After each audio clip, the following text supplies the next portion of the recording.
I think Old School RuneScape has some of the best PvM of any MMORPG on the market. The game has evolved from simple encounters like the King Black Dragon and the Calphite Queen into things like raids, the Inferno, the Colosseum, Awakened bosses, and encounters that demand genuine mechanical skill. And I think that's a good thing. But I recently have started asking myself a different question. Is Jagex raising the PvM skill ceiling too quickly? Now, before anybody starts writing me off as someone who just wants easier bosses, let me be clear. I do not think the Inferno was a mistake. I do not think the Colosseum was a mistake. I do not think difficult content should disappear from this game. I think prestige is healthy. I think aspirational content is healthy. I think the best players deserve content that challenges them. The question I want to ask is whether Jagex can continue to raise the skill ceiling indefinitely without creating a bigger and bigger gap between the players who participate in new PvM and the players who simply watch it on YouTube. Because I think there are good arguments on both sides. The biggest argument is simple. Endgame players need an endgame. A player with max combat stats, max gear, years of experience, and thousands of boss kills is not going to remain engaged by another 4th level encounter. The best players need a new mountain to climb. There is also the issue of prestige. The reason why people admire the Infernal Cape or Quiver is because not everyone has one. Some rewards should be difficult to obtain.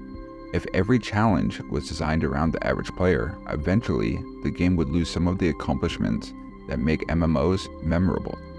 Difficult content also creates some of the best moments in the community, with things like world first races and first raid clears.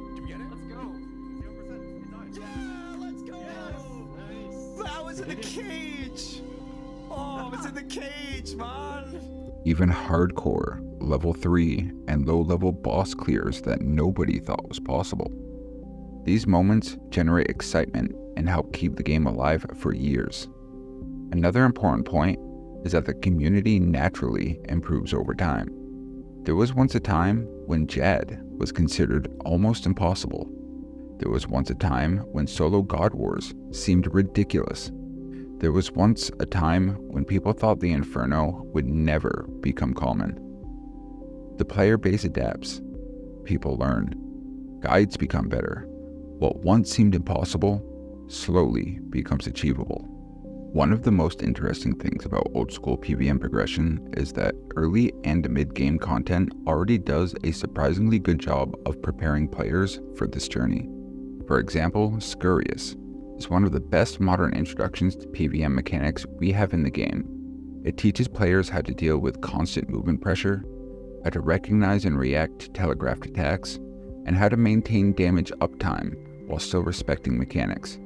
It also subtly introduces the idea of prayer usage under pressure, where you are not just praying correctly once, but adjusting quickly as the fight evolves. Perilous Moons continues that progression in a different way. Instead of focusing on raw reaction checks, it emphasizes controlled movement, positioning, and understanding how boss arenas shape your decisions. It teaches players to think about where they are standing at all times, how to avoid overlapping damage zones, and how to stay calm while multiple mechanics are happening at once. In many ways, it feels like a bridge between simple PvM and more complex raid-style encounters. What makes this important is that these bosses show that Jagex can design strong mechanical learning experiences that gradually build players towards endgame content. Finally, high skill expression gives PvM longevity. A simple boss can be mastered in 10 kills. A mechanically deep encounter can take hundreds or even thousands of kills to perfect. That gives experienced players reasons to keep playing.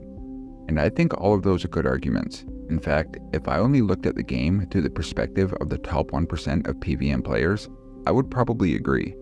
But I think there is another side to this conversation.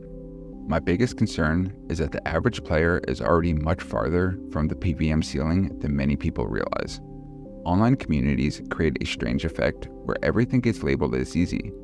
Fire Cape is easy, Inferno is easy, raids are easy. But the people saying those things are often the players who have spent thousands of hours mastering the game. Simply obtaining a fire cape already puts a player ahead of a significant portion of the player base in terms of PvM progression. I think the loudest voices in the community are often not representative of the average player. Another issue is that the progression ladder keeps getting larger. A healthy MMO should have a series of achievable goals.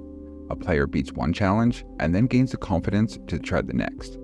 But eventually, many players reach a point where the next step feels less like a step and more like a cliff. The problem is not that they cannot learn. The problem is that they stop believing they can. I think perception matters almost as much as reality.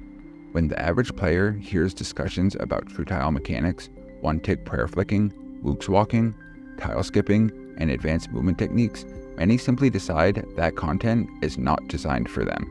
Many of these techniques were never intended by Jagex.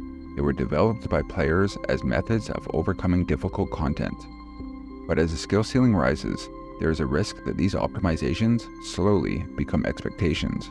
What was once mastery can slowly become baseline knowledge. Harder content naturally encourages more gatekeeping. Higher KC requirements, higher gear requirements, means fewer opportunities for the people trying to learn the content. The harder an encounter becomes, the less willing people are to take inexperienced players. I do not think this is because the community is bad. I think it is a natural consequence of failure becoming expensive. There is also the economic side. As encounters become more demanding, players increasingly feel pressure to own mega rares and expensive endgame gear. Whether or not that gear is actually required becomes almost irrelevant. If the community believes it is required, many players will never even attempt the content. The barrier becomes mechanical skill, account progression, and billions of GP all at the same time. I also think there is a larger design problem. We often talk about power creep, but I think there is also a such thing as difficulty creep. If every update has to be harder than the last one, Jagex eventually starts designing for a smaller and smaller percentage of the player base. And I think that creates a dangerous cycle. Elite players master new content, Jagex sees players mastering it, the next update becomes even harder, then the gap grows larger. Eventually, average players stop viewing endgame PvM as something that they can work towards and start viewing it as content that belongs to somebody else. I do not think that the answer is making bossing easier. I think that would actually be a mistake. I think the answer is making progression feel better. A big part of that is ensuring that early and mid-game PvM continues to act as a true training ground for endgame mechanics. We already see strong examples of this with bosses like Scurious and Perilous Moons. I think this philosophy could be expanded further and made more intentional. Instead of mechanics appearing for the first time in high-end raids or pinnacle content, Jagex could gradually introduce them in lower stakes environments, then layer the complexity over time. That way, when players eventually reach endgame PvM, they are not learning entirely new concepts under pressure. They are refining skills they have already been practicing for a long time. I also think there should be more encounters with scalable difficulty. The Tombs of a Masket invocation system is one of the best ideas that Jagex has ever introduced because it allows players to slowly increase the challenge as they improve. I would love to see more content designed this way. I also think Jagex should be more careful about balancing future encounters around advanced emergent mechanics. Players should absolutely be rewarded for mastering those techniques, but I do not think they should become the expectation for average players. The best optimizations should remain exactly that, optimizations, not requirements. At the end of the day, I do not think Old School RuneScape has a problem with difficult PvM. I think difficult PvM is actually one of its greatest strengths. My concern is that the game may eventually develop a progression problem. I do not think the solution is to lower the skill ceiling. I think the solution is widening the staircase that leads to it. Give elite players bigger mountains to climb, but also build more paths that help average players reach those mountains. Because a healthy MMO should not only reward mastery, it should encourage players to believe that mastery is something they can eventually achieve. And I think the long-term success of Old School RuneScape depends on keeping that belief alive. But that is just my opinion. Do you think Jagex is raising the PvM skill ceiling too much, or do you think that this evolution is exactly what has kept Old School RuneScape alive all these years. Let me know what you think.